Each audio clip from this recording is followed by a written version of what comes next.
Chapter 1. The Silence of Wednesdays. Every Wednesday at exactly 6:45 p.m., Simon kissed Emily on the forehead, grabbed his keys, and whispered, "Late board meeting tonight, babe. Don't wait up."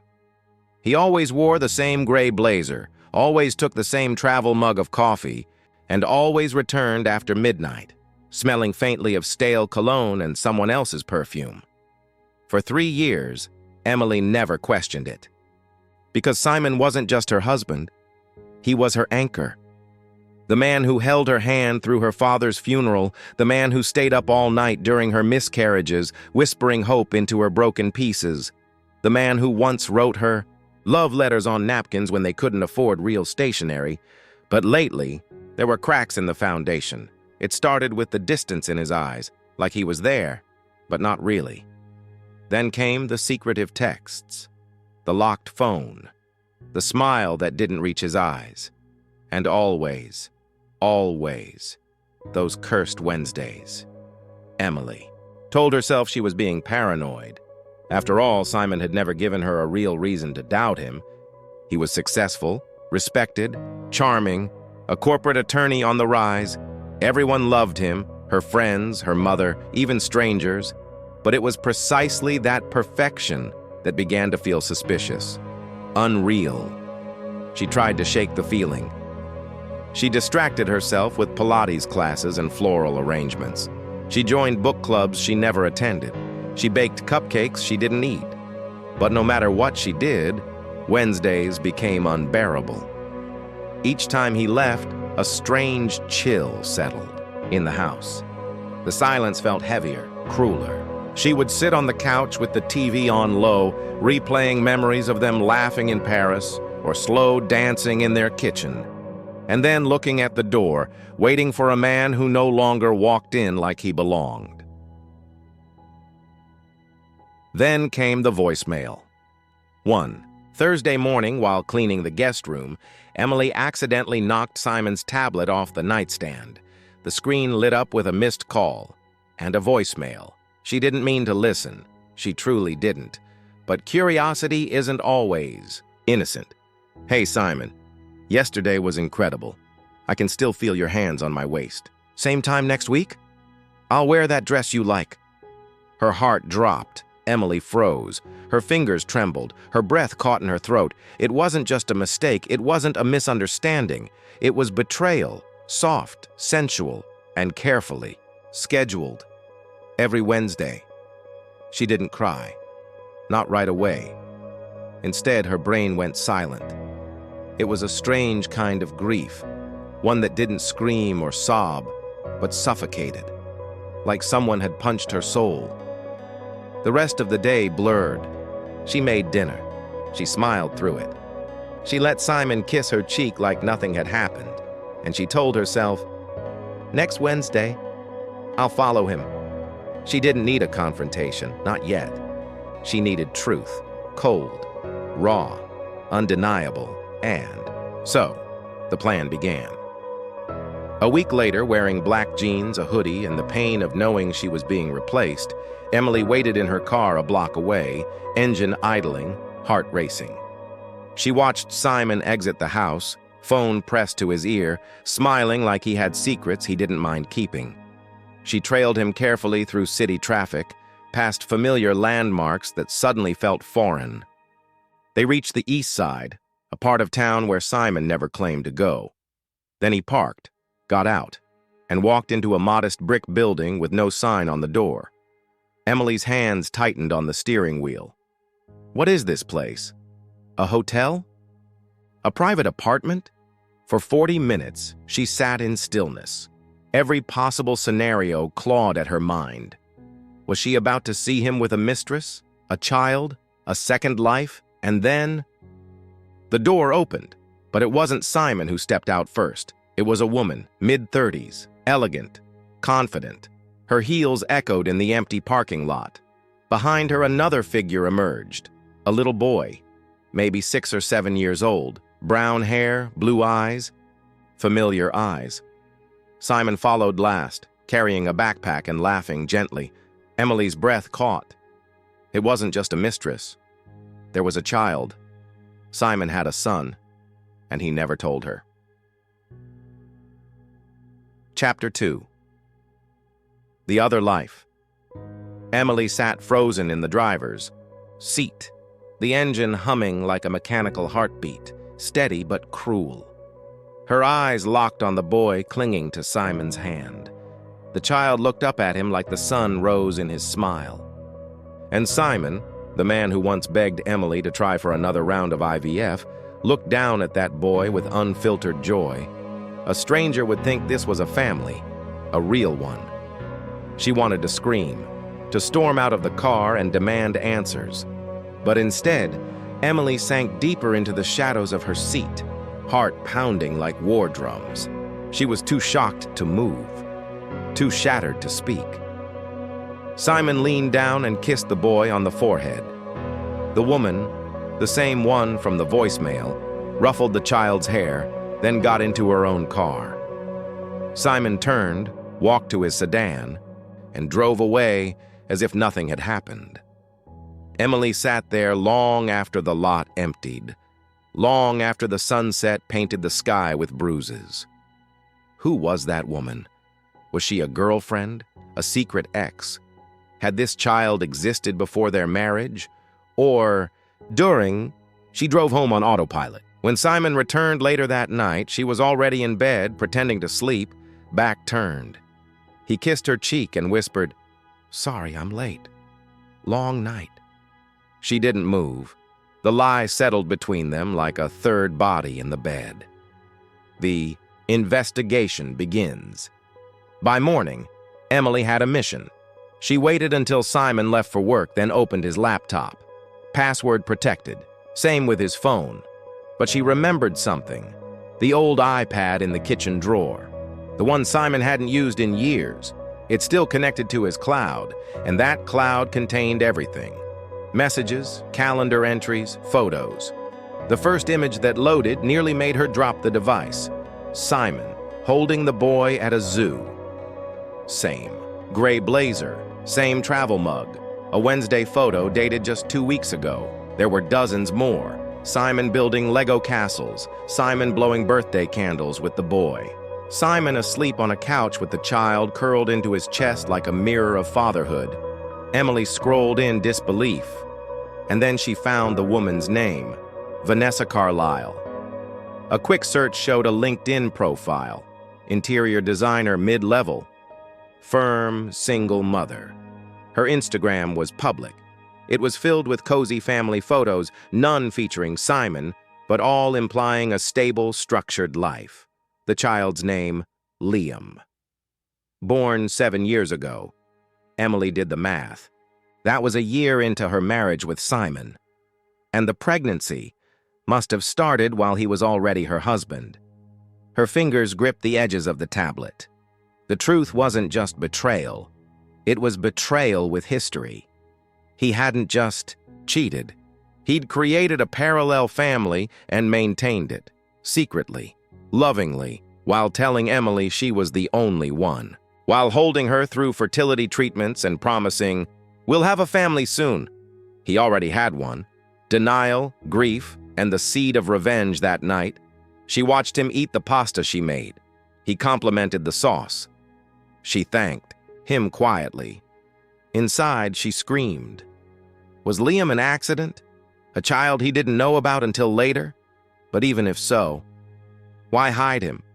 She couldn't ask yet. She wasn't ready. She needed more. The next day, Emily went to Vanessa's office under the guise of a client inquiry. Vanessa was as elegant in person as she was in pictures. Warm, articulate, effortlessly composed. Emily introduced herself as Elena Simmons. Said she was looking to remodel a small cottage she'd inherited. She asked innocent questions, watched closely, studied Vanessa's expressions, her hands, her warmth. Vanessa spoke fondly of her son. "He's my little light. He's everything." Emily wanted to scream, "Does he call Simon Dad?" But she didn't. Not yet. On the way out, Emily glanced at the framed photo on Vanessa's desk. Liam, Vanessa, and Simon. No label. No explanation. Just the three of them smiling on a picnic blanket. Emily smiled back and left. Her legs wobbled as she got into her car. What kind of man could live two lives like that? Could hold her at night while loving someone else in daylight? That night, Simon brought home flowers, lilies, her favorite. He said, "You've seemed down lately. Just wanted to see you smile." She smiled, but not for him. For herself. Because now she had all the pieces, and she wasn't going to confront him in rage. That's what he expected. That's what weak women did in his mind. No, she would do this her way. Calculated, quiet, and unforgettable. Chapter 3. The Anatomy of a Lie. Emily stood in the middle of the living room, staring at the framed wedding photo on the mantel. Simon looked so proud, his arm around her waist, her veil slightly askew from the wind that day. A captured moment of happiness. A lie carved in pixels. Now she knew. He had held her hand at the altar with the same fingers that had already built another home, and the most haunting part? He was good at it. Too good. She replayed the details of their marriage in her head, the way he planned Wednesday strategy meetings at work, how he never took calls after 8 p.m., how he told her he wasn't into social media. Of course, he wasn't. Social media left footprints, truth trails. She saw it now, like oil floating to the top of still water. Simon was a man of compartments. His life with Emily was carefully sealed. Dinner dates, movie nights, family holidays with her side of the family. Never overlapping, never out of rhythm. And then there was Vanessa and Liam. Another rhythm, playing in secret. She suddenly realized something chilling. He loved the game. Not just the women, not just the roles, but the control, the mastery of narrative. He played husband and father like a man in two separate theater productions. And both audiences applauded, none the wiser. Simon's confession, or lack thereof. That evening, Emily decided to test him. Not fully confront him yet, just shake the cage. At dinner, she casually asked, "Ever heard of a designer named Vanessa Carlyle?" Simon didn't flinch, didn't blink. "No, why?" Emily shrugged, forcing a forkful of salad into her mouth. "Someone at work mentioned her, said she's good." Simon took a sip of wine. "Interior stuff? Can't say I know the name. Smooth, too smooth." Her stomach turned. It was like watching someone lie with the grace of a violinist. Later that night, when he fell asleep, she lay awake next to him, counting the lies. The nights he said he was working late. The little gifts he gave her that probably followed guilt-ridden. Visits to the other life. She imagined Liam in bed, asking, "Where's Daddy?" And Simon, gently lying to him too.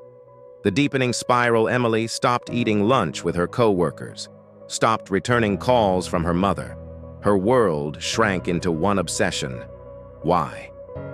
Why had Simon chosen to betray her in such a layered, deliberate way? She wasn't perfect. She had insecurities, anxiety, flaws. But she had been loyal, faithful, honest. She thought about how he cried during their second failed IVF round, held her and said, "Even if it's just us forever, I'm happy. You're enough for me." How could he look her in the eyes and say that, when he had a son with another woman? And then, another terrible possibility crept in like smoke. What if Liam wasn't an accident at all? What if Liam was the real wanted child, and she was just the shadow wife? A conversation with a stranger, unable to carry the weight alone, Emily called an old friend. Natalie, someone she hadn't spoken to in over a year. The kind of friend who always told it straight, even when it hurt. They met at a quiet cafe. Emily looked tired, thinner. Natalie noticed immediately. "What's going on?" she asked. Emily looked around, voice shaking. "I think Simon has a son with another woman." Natalie blinked. "Think?" "I followed him. I saw them. I found photos. His name is Liam. He's 7. Natalie's lips parted, but no words came out. I don't know what to do, Emily whispered. Natalie exhaled. You do? No. You're just scared to admit it. Emily nodded slowly. He didn't just cheat, she added. He built an entire life, parallel to ours. Like I'm the understudy to someone else's reality. Natalie leaned forward, touched her hand. You have two choices. You either walk away quietly, or you burn it all down. Emily looked up. Burn it all down. The words clung to her bones, and something inside her, something ancient, feminine, and ferocious, began to stir. The birth of a plan. The next few days, Emily became surgical in her moves. She visited a lawyer, not to file yet, just to gather knowledge. She learned her rights, asset divisions, custody nuances, even if children weren't involved. Then she met with a private investigator, gave him the names, photos, locations, paid in cash. I want everything, she said. Details, timelines, receipts, phone logs. I want to know if he's paying child support. I want to know how deep this goes. The man nodded without flinching. You'll have it. Every hour that passed added fuel to the fire building in her chest. Simon had chosen deceit. Emily would choose revelation, but not just any reveal. This wouldn't be a screaming match in the kitchen. It wouldn't be a letter left on the bed. This would be public, precise, devastating. Chapter 4. Preparing the stage for truth. The investigator worked fast. Within 5 days, Emily had everything: phone records, receipts, photos, flight confirmations. To a city she had never been to, but Vanessa clearly had. There were records of monthly payments labeled consulting fees to an account in Vanessa's name, masked, disguised, but traceable nonetheless. He had never consulted anyone. It was financial support, hidden in plain sight. Emily sat on her couch with a file folder full of the life Simon never mentioned. And as she turned each page, she didn't cry. She didn't scream. She smiled. Because now she had power. Real power. For the first time since discovering the truth, she wasn't drowning. She wasn't confused. She had a map, and she intended to follow it to the end. No detours, no mercy. Simon remained. Perfect. It was almost offensive how normal Simon acted. He brought home takeout on Thursdays. He massaged her shoulders after long days. He made breakfast on Sundays and hummed to himself in the kitchen. And every time he kissed her goodnight, she mentally filed it under false tenderness. He had no idea his time was ticking down. No idea that Emily now carried an atomic bomb inside her. And she was slowly, carefully assembling the detonator. The gathering of allies, Emily didn't want to go through this alone anymore. She invited Natalie over and showed her the file.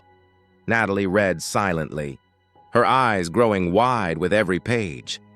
Oh my God, Emily nodded. It's not just the affair. He's built this entire shadow life for years. Natalie looked up, her voice hard. You're going to expose him. It wasn't a question. Yes. How? I'm still building it. But when it happens, it'll be undeniable. Natalie leaned back, arms crossed. Whatever you need, I'm in. Emily felt something stir in her again. Not rage, not grief, solidarity. The kind women build in the trenches of betrayal, uncovering the deeper lie. Just when Emily thought she had all the pieces, the investigator returned with one more bombshell. Vanessa didn't just have a son with Simon. She had once been pregnant, before Liam, and had lost the child. Emily's hands trembled as she read the report. The date of the miscarriage aligned with the exact period when she and Simon were supposed to be trying together. So while he was timing ovulation cycles, with Emily, he had gotten Vanessa pregnant and comforted her through the loss, while his wife cried over negative pregnancy tests at home. It was too much. The betrayal wasn't just physical, It was spiritual. He had mourned with another woman, built a family while pretending to build one with her. Emily dropped the papers onto the floor. She couldn't breathe. But then a strange peace washed over her. This wasn't just betrayal anymore. This was war. And wars are won with precision, not panic. The anniversary party. 2 weeks later, Simon suggested they plan something for their 8th wedding anniversary. Maybe a dinner party? Something small. Friends, wine, music? Emily looked at him, at his dumb, innocent smile, and agreed, let's do it. Our closest friends, a night to remember.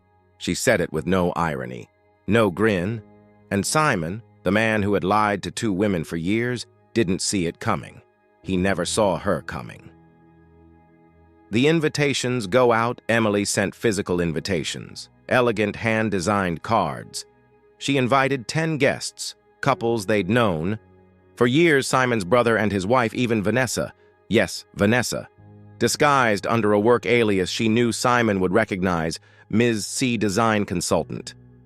A detail hidden in the background. She knew Simon would never admit it out loud, but he wouldn't miss a chance to see Vanessa again. Emily counted on it.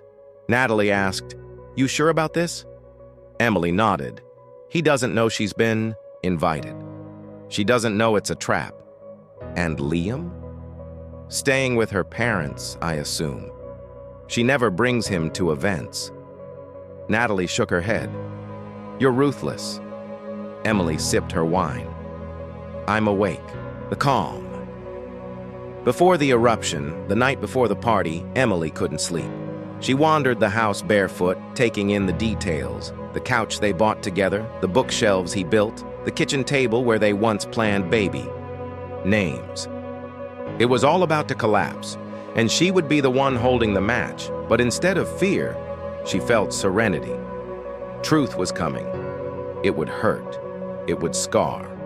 But it would also free. And tomorrow, Simon would finally face what he had spent. Years avoiding accountability. Not in whispers, not in private, but in front of everyone who had believed in their marriage. Chapter 5. The Anniversary Massacre. The sun rose gently over the city, but inside Emily's chest a storm raged, calm on the surface, deadly underneath. Today wasn't an anniversary, it was an execution. She had prepared everything with surgical precision. Food catered, wine chosen, music playlist curated to seem loving, nostalgic. The illusion of a perfect celebration. The living room was lit with soft golden lights. Framed wedding photos stood like ghosts on every surface. Simon thought it was for them. He thought this was love. It was grief dressed as romance. And tonight, he would learn what it felt like to be stripped bare in the same room where he had once vowed loyalty. PM, the first arrivals.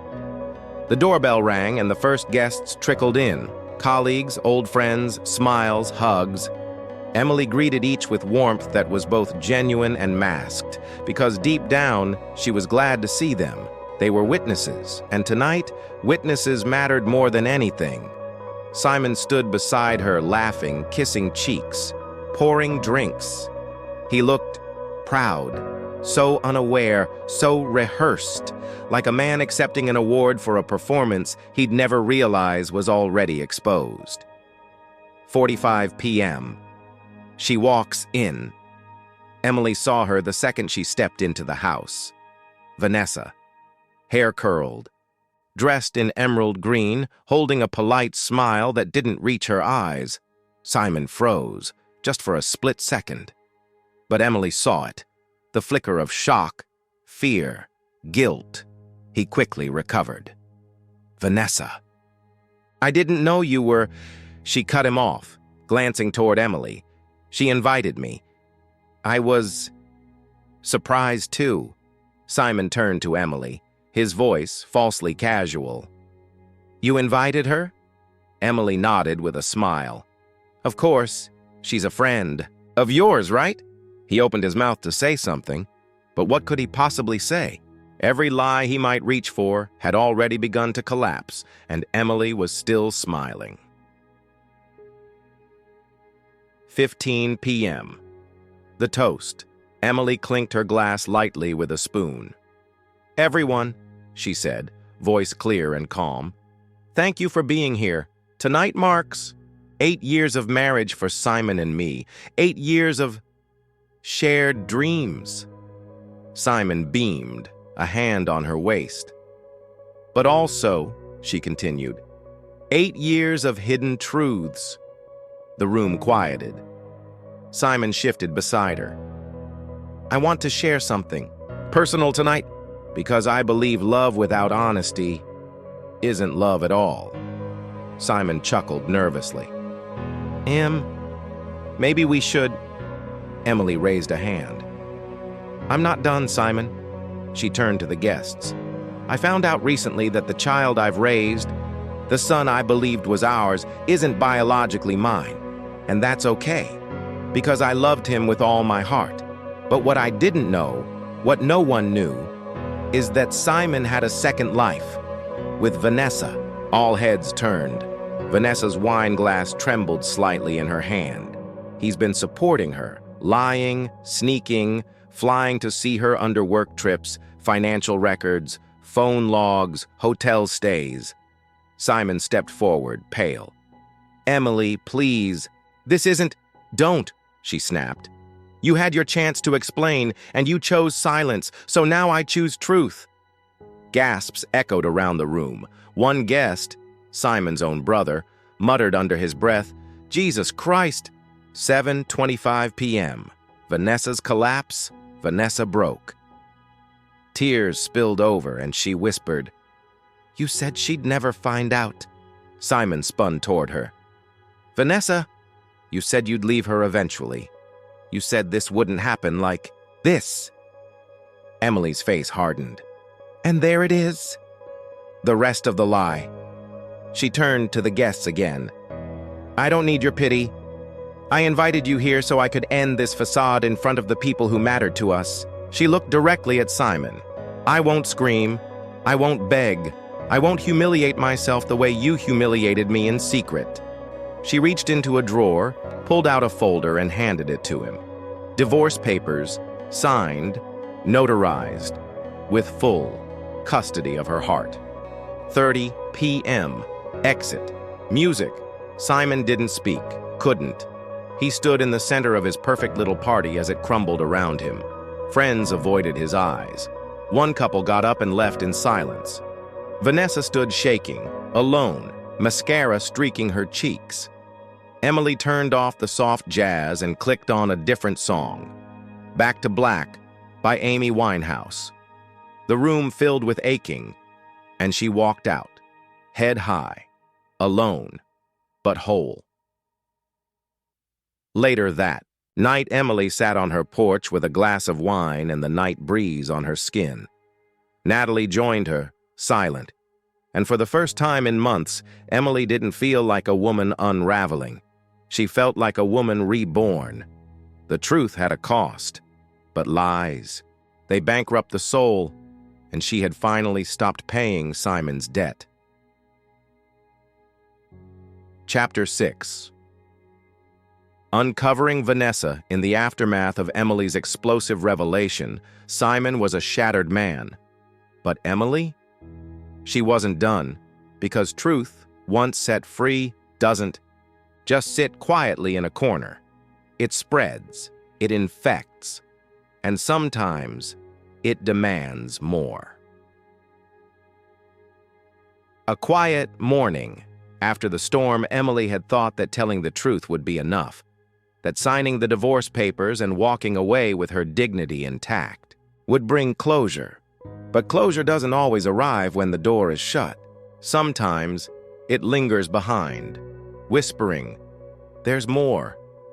That whisper came when she opened her laptop the morning after the party and stared at a folder labeled Simon plus Vanessa, 2017 to 2024. The contents had been collected by a private investigator she had secretly hired months ago after finding the first inconsistencies in Simon's stories. She hadn't opened the full report then. She thought she could confront him without needing to.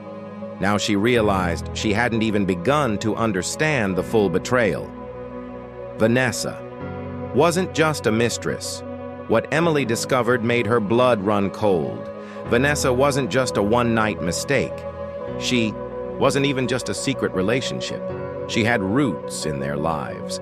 There were photos, old ones, of Vanessa at company events, standing just far enough away from Simon to seem coincidental. There were receipts from expensive restaurants Simon had claimed were for client meetings, and worse, a rental agreement in a different city paid monthly under a fake LLC Simon had created. That apartment? It had been Vanessa's for over 4 years. Emily stared at the screen in stunned silence. 4 years. While Emily was raising their son, while she was planning anniversaries, putting dinner on the table, building memories, Simon had built a second life with another. Woman, another home, another bed, the journal. The worst came last. A scanned PDF file labeled Personal Notes, V. It was Vanessa's journal. She must have left it behind in that apartment. The investigator had copied it before Emily ever knew the full picture. Emily opened it, thinking she'd just see romantic nonsense.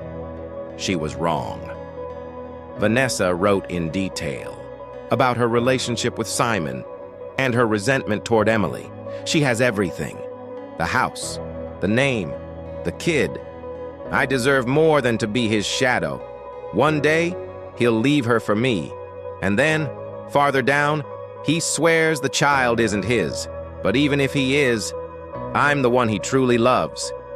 Emily's hand shook. So it was true. There had been a doubt about the child Vanessa had, and Simon had lied about it too. A second DNA test. That day, Emily did something she never thought she'd have the strength to do again. She called the lab, the same one that had delivered the first bombshell, and she sent in a second test. This one compared Simon's DNA to Vanessa's toddler son, and while she waited, the days moved like syrup. Simon tried texting her, then calling, then sending desperate voice messages. I made a mistake. Please. I didn't know how to tell you. Emily, please, talk to me. You don't understand everything. But Emily wasn't answering. She was building a timeline, a war room of betrayal, and she wasn't about to stop at just her pain. She wanted to know everything, because Simon had shattered her life once. She needed to know if he'd built another on the same lies. The results. Arrive a week later, she got the email. She didn't hesitate. She opened the PDF immediately. 99998% paternity match. Simon was the father of Vanessa's child. A second betrayal. Deeper, older, planned. Emily didn't cry. She didn't scream. She just laughed. A bitter, exhausted laugh. Because how? Many versions of betrayal does it take before you stop bleeding? She wasn't sure anymore, but she was sure of this. Simon hadn't just lied to her. He'd created a lie he intended to live in forever. Emily's final decision. That evening, Emily wrote 2 letters, one to Simon, one to her lawyer. The first was short. You lied once, then twice, then for years. You had a chance to tell me, to own it, to heal it. Instead, you built a second life from the pieces of mine. I don't need revenge. I need freedom. I'll see you in court. The second letter? It gave her lawyer the green light to sue for sole custody, full asset division, and restraining rights regarding visitation, not out of vengeance, out of protection.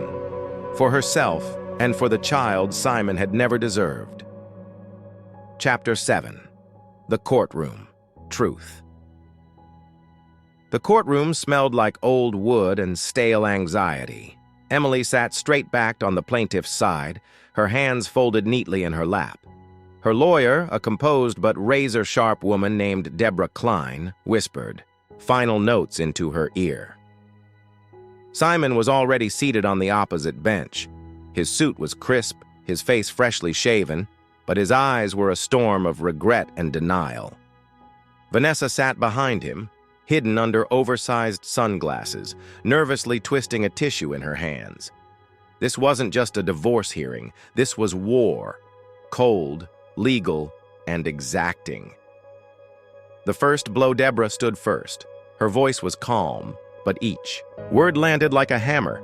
Your Honor, we are not merely dealing with infidelity. We are dealing with a man who knowingly deceived his wife for over 4 years, maintaining not one but 2 family structures, one built in truth, the other in betrayal. Simon's lawyer objected, but the judge, an older man with lines carved deep into his forehead, waved it off. Proceed. Emily watched Simon shrink just slightly in his chair. He hadn't expected her to come in prepared. But she wasn't the Emily from 6 months ago, the woman who still held out hope. That Emily was gone. This Emily had proof and fire. The journal becomes evidence. Deborah presented the journal, Vanessa's handwritten confession. Simon blanched. The judge raised an eyebrow as Deborah read excerpts, aloud, including the one about the child. He swears the child isn't his, but even if he is, I'm the one he truly loves. And then, the second DNA result. Emily didn't look at Simon.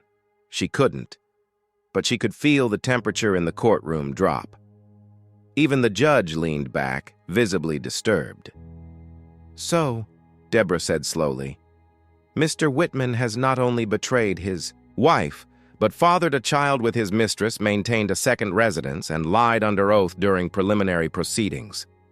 That last part? That was criminal, the courtroom murmured. Simon's lawyer shifted uncomfortably. Even Vanessa let out a tiny gasp. Simon's face flushed red, from shame, from fury, or from the unraveling of his carefully constructed lies. Simon's turn. When it was Simon's chance to speak, he stood stiffly. He cleared his throat 3 times before any words came. I made mistakes. Yes. But I never stopped loving my family. I was confused, lost. The child with Vanessa wasn't planned. I didn't know he was mine. Emily didn't deserve this, but I swear, I never meant to hurt anyone the way I did. A beat of silence followed. The judge sighed. Intent does not erase consequence, Mr. Whitman, especially when the consequence is sustained deception. Emily stared straight ahead. She didn't want his words. She didn't need them anymore. The verdict. The judge ruled swiftly. Sole custody granted to Emily. Spousal support reinstated until further division of assets. Full parental rights stripped. From Simon until a psychological evaluation and supervised visitation protocol were established. Vanessa was barred from being present during any interaction between Simon and his son with Emily, citing the court's interest in emotional stability for the child. But the harshest blow wasn't legal. It came afterward, in a single sentence the judge delivered before adjourning. Mr. Whitman, when a man destroys trust in 2 homes, he doesn't just lose them. He forfeits the right to be called the foundation of either. Outside the courtroom, as the reporters swarmed the steps, Emily kept her head down. She didn't need the cameras, didn't need their questions. Her story wasn't for headlines, it was for healing. Simon tried to follow her to speak again, but Deborah stepped in between them. She owes you nothing, she said flatly. Not anymore. Simon stood there, frozen, while Emily walked down the stairs, into a car, and toward a future that, for the first time in a long time, felt like hers.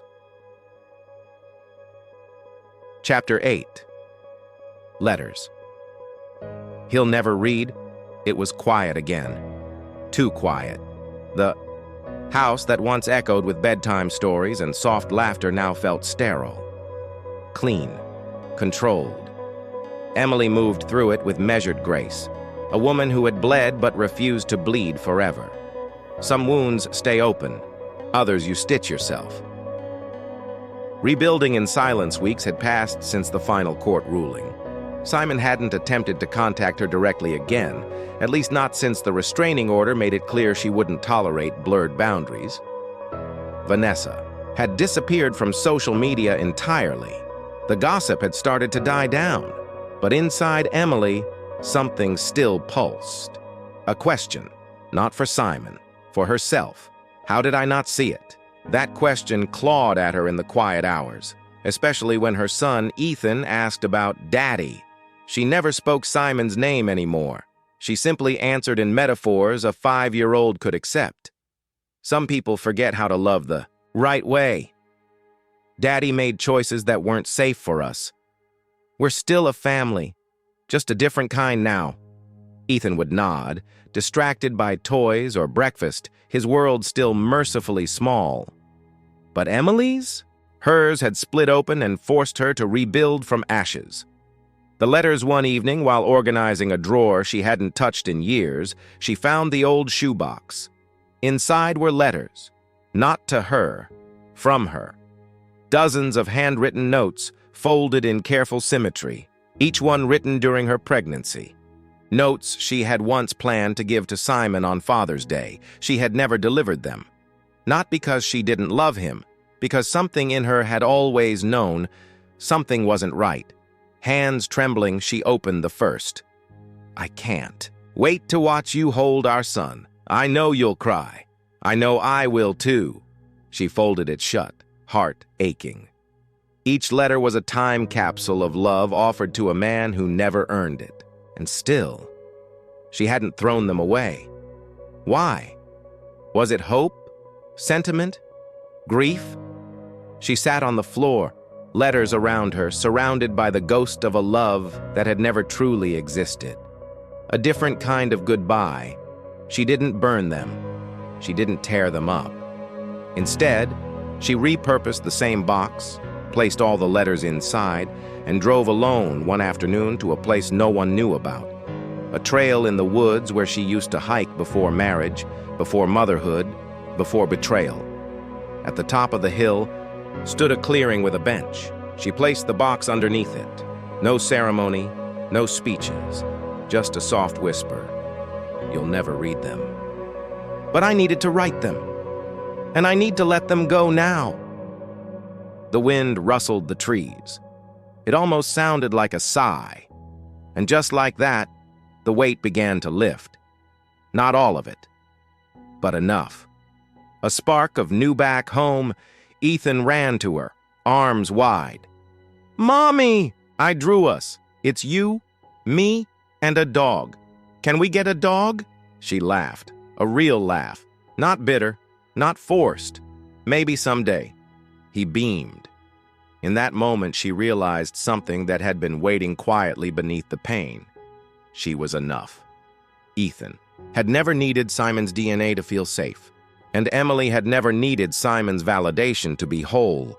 What they had now, truth, clarity, and unbreakable love, was stronger than the lie they once lived in.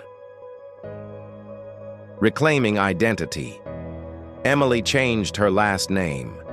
She redid her bedroom. She framed a photo of just her and Ethan for the living room.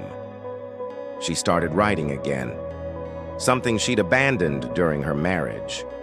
Short stories, memories, fiction, all soaked in truth. And for the first time, her words didn't carry hidden pain. They carried power. Simon had taken years from her, but he hadn't taken her, not really. She was reclaiming herself, one choice at a time. Chapter 9. He accepted his wife's child as his own, but the DNA test revealed a second betrayal. The quiet of Sunday mornings used to haunt her. It used to be the time when Simon made pancakes with Ethan, when their kitchen smelled like vanilla and burnt syrup, when they pretended they were the family they weren't. Now, Sundays were hers, fully hers. The kitchen was still filled with the smell of vanilla, but this time the pancakes were slightly better and the laughter was real. She no longer tiptoed around memories. Emily had stopped blaming herself for not seeing the signs, for believing the lies, for loving someone who had always been wearing a mask. It wasn't weakness, it was trust.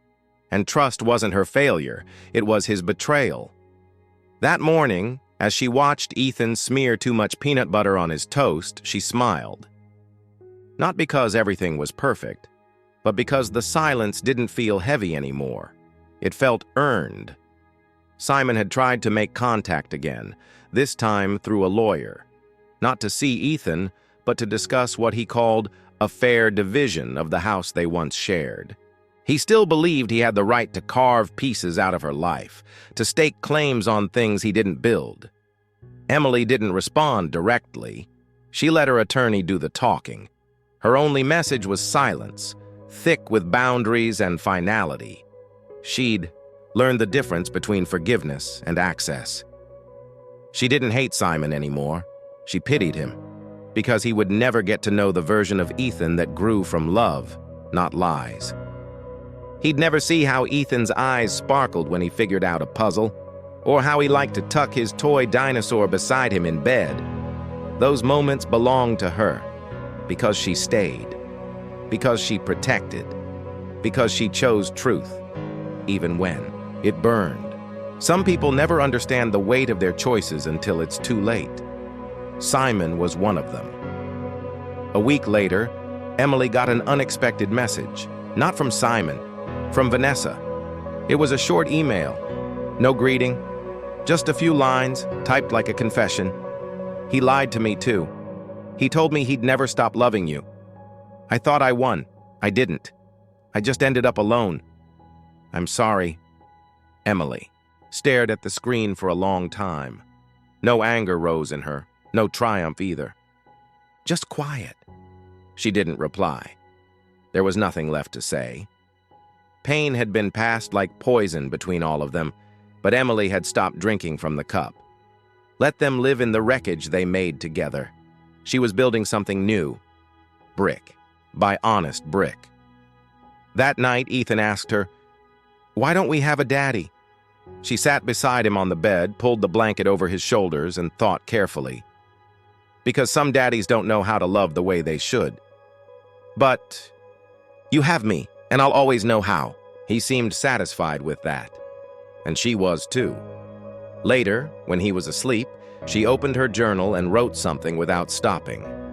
I loved a man who wore honesty like a borrowed suit. I carried a child with a heart full of questions. I lived through betrayal twice, but I walk now with my head high, because I know what real love is. It doesn't lie. It doesn't break. It grows, even in ashes. Outside, the world moved slowly. Inside her, something bloomed. And for the first time in years, Emily didn't feel like a survivor. She felt like a woman finally beginning. Chapter 10. He accepted his wife's child as his own. But the DNA test revealed a second betrayal. They say healing is not linear, that it doesn't arrive like dawn all at once and glowing. It comes in waves, sometimes a rush of light, sometimes a relapse into shadows. For Emily, healing came quietly, through small things. The way Ethan held her hand tighter at crosswalks, the sound of her own laughter catching her by surprise, the way silence no longer felt like loneliness, but peace. It had been over a year since she left Simon. In that time, the scars didn't vanish, but they stopped throbbing. And with every honest moment she lived, with every night she kissed Ethan's forehead and whispered, "You're safe," she reclaimed herself. There was no grand closure, no final confrontation.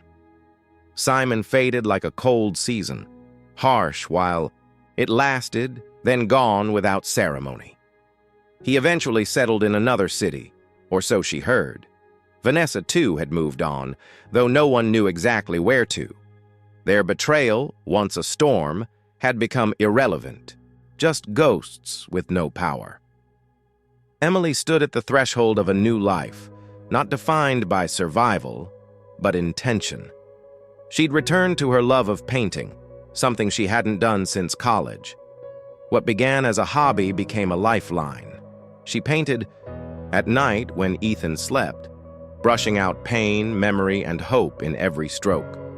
Her home, once silent and heavy, now carried the scent of oils and light jazz on the weekends. She painted their life as it was. Imperfect, honest, real. One afternoon, Ethan came home with a drawing he made at school. It was a family portrait. There was Emily, smiling, Ethan in a superhero cape, and beside them, a figure she didn't expect. "Who's this?" she asked gently. "That's Uncle Tyler," Ethan said proudly. Emily blinked. Tyler had been her friend from college, a quiet, kind man who reappeared months ago after finding out what happened. He never pushed, never overstepped, just offered help when she needed it, fixing a leaky sink, babysitting when she was swamped, or just sitting beside her when silence was enough. Slowly, gently, he became part of their world, not as a replacement, but as something entirely different, presence without expectation. Emily looked at the drawing again. There was no confusion in Ethan's expression, just joy. Later that night, she stood with Tyler on her porch, the autumn air brushing their faces. Ethan was already asleep inside, his toy dinosaur clutched under the blanket. "I saw the drawing," she said softly. Tyler chuckled. "I didn't put him up to it, I swear." "I know." There was a pause. "I'm still learning how to trust," she admitted. "You don't have to rush," he replied. "I'll be here either way." And for the first time, those words didn't trigger fear. They felt like a promise. One she hadn't asked for, but maybe one she deserved.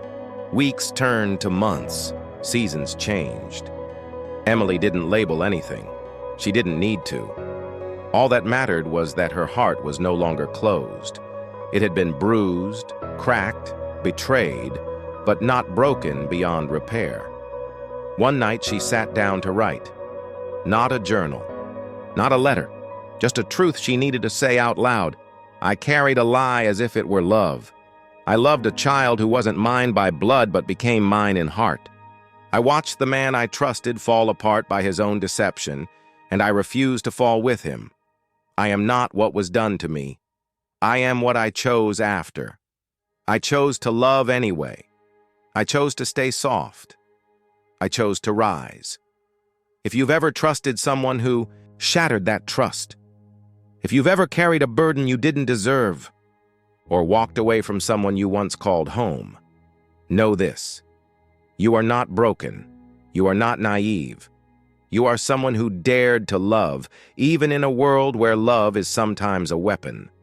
And if this story moved you, if you saw even a flicker of yourself in Emily's pain or strength, leave a like, share this story, and subscribe to Betrayal and Forgiveness for more raw emotional journeys where truth cuts deep, but healing runs deeper.